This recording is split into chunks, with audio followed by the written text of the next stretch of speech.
Welcome once again to Lehto's Law. Here's Steve Lehto. There are famous roads and highways all about the world, and some of them I've heard of but never been on, and some I hadn't heard of until recently, including this one, the Sea to Sky. The Sea to Sky, which is Highway 99, British Columbia, apparently runs from roughly Vancouver up to Whistler. And Scott sent me a note and said, Steve, check out this story. It happened in Canada, but it could just as easily have happened here. Kaija Jusinoja wrote this for CTV. Motorcyclists caught speeding on the Sea to Sky immediately after picking their bikes up from the impound, according to the police. So let me encapsulate it for you. Some motorcyclists who'd had their bikes impounded previously, presumably for breaking some sort of traffic laws, got their bikes out of the impound, and then decided to go out into the Sea to Sky and open them up. You know, because if they've been sitting in an impound, they've probably been lonely and probably also a little rusty, figuratively speaking. You got to take them out and open them up a little bit. Get the carbon off the valves, as we used to say in the old days. So 2 motorcyclists sped right back to the impound lot. Well, their bikes did. After they were caught traveling well over the speed limit on the Sea to Sky highway, immediately after getting their bikes back from the police, according to the BC Highway Patrol. The Mounties say they clocked a Suzuki motorcycle going 168 kilometers per hour, and that was in an 80 kilometer per hour zone on Monday. Now, I did the math to save you the trouble. So they were caught doing 104 in a 48. So think 150, okay? I'm talking about miles per hour. The 54-year-old man told the BC Highway Patrol that he had just picked his motorcycle up from a 7-day excessive speeding impound, according to a police statement. So apparently, being caught speeding excessively before, they had impounded his bike and put his bike in bike jail, as we jokingly say. So the man's wife had dropped him off to pick up the bike, and minutes later, she came to pick him up again. I would pay good money to hear that phone call when he calls her and says, hey, I need you to pick me up. Where? The impound lot. I just dropped you off there. Yeah, yeah, you need to come get me. Okay, why are you still there? Didn't you get your bike? Yes, I did. Okay, you got your bike. Why are you still there? Well, I got my bike. I left, and they brought it back. Who brought it back? The Royal Canadian Mounted Police. Why'd they bring it back? Well, I was doing 150, or in kilometers, 168 and 80. And you almost, I mean, I can't imagine a wife getting a phone call going, oh, okay, I'll be right over. This makes me happy because, you know, to get your bike out of the impound usually costs some money.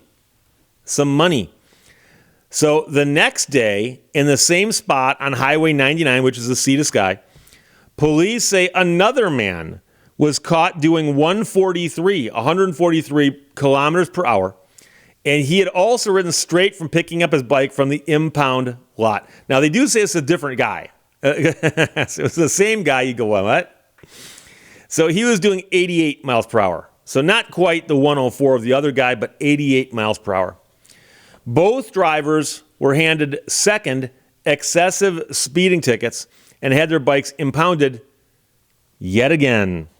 A second excessive speeding offense means a 30-day impound, plus you pay for the extra storage costs, plus extra insurance costs, and escalating high-risk driver premiums. And that's a Mountie speaking about the event. The total costs of the impounds will easily exceed $3,000, but will still be nowhere near the consequences of a high-speed motorcycle collision. Now, again, I'm not familiar with the area, but I live in Michigan, okay? And there's some stretches of I-75, for instance, north of Gaylord, south of the bridge, where it's just relatively straight and flat as far as the eye can see for miles and miles and miles and miles. And I've had occasion to be in a car up there, zooming along, and all of a sudden you see a deer go by. Now the deer, again, this is relativistic. The deer wasn't actually moving. I was. But of course, because I'm going like this, the deer looks like it's going like this, right? So if you were doing, say, the speed limit, that deer would go by you at the speed limit. And then you ask yourself, what would happen if that deer were standing in the middle of the road? What if this was night? Because it's been night before and I've been driving up there. And deer like coming out at night. And they hang out near the freeways. And there are often deer-car collisions. There are also deer-motorcycle collisions. I'm here to tell you, if you hit a deer with your car, it's bad for both the car and the deer. And you probably. There's a good chance you'll get banged up. On a motorcycle, I don't even want to think about it. You hit a deer on a motorcycle? I suspect it's a really ugly proposition, especially at speeds of, 90 or 100 miles an hour. And don't get me wrong. Don't get me wrong. I understand the need for speed. Someone famous once said that. I feel the need for speed. But can you imagine the consequences? And so this officer is simply pointing that out, saying that if you were to be zooming along at 104 miles per hour and there was a deer, or I don't know, what else is up in that part of the country? Are there moose? Are there elk? Are there bears? And there are moose in Michigan. The Upper Peninsula of Michigan's got moose. Moose are big, majestic animals. And unfortunately, many of them are involved in automobile collisions. And that's actually one of the leading causes. I believe it might be the leading cause of death in moose in the Upper Peninsula. I read an article the other day about it. Guess what happens when a car hits a moose? I mean, it's really bad. Take the damage from a deer and double it, triple it. I mean, it's a whole different universe of damage, okay? I can't imagine what would happen if you hit a moose on a motorcycle at 100 miles an hour. It's probably not pretty. So the BC Highway Patrol says they're cracking down on speeding motorcyclists after 16 bikers died in crashes in July and August. So the weekend of October 4th and 5th, police have impounded 14 motorcycles on the Sea to Sky Highway, Highway 99. And of course, that's a crackdown, which word's getting out. And I know a lot of people are going to go, what a bunch of killjoys. Well, that is the risk you run when you play with the speed limits like that. And as many of us who enjoy driving will tell you that, I've gotten a couple tickets in my life. And for most of them, I was actually driving over the limit when they said I was. But it's always a downer when you get one. And you really wonder, though, because a guy on a motorcycle doing 100 miles an hour, if it's broad daylight, dry pavement, and the road is empty, I look at that and go, other than the fact that he's gambling his own life, because all it takes is a possum to wander out into the road, that can cause problems. But you hear stories of people doing this in traffic, and that, of course, is a whole different thing. So the speed limit signs are there. You see them. You zoom right by them.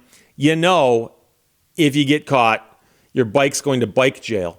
And when you go pick up your bike from bike jail, you should drive it home slowly. Just get it home. Otherwise, you're going to wind up in a video on YouTube. So there you go. Scott, thanks for sending that from CTV. And I'm butchering this name, and I apologize, but Kaija Jusanoja, I'm guessing. I don't know. Motorcyclists caught speeding on Sea to Sky immediately after picking their bikes up from the impound, according to the police. Questions or comments? Put them below. Let's talk to you later. Bye-bye. Thank you for watching Lehto's Law. Rainstorms will travel thousands of miles against prevailing winds for the opportunity to rain on a tent.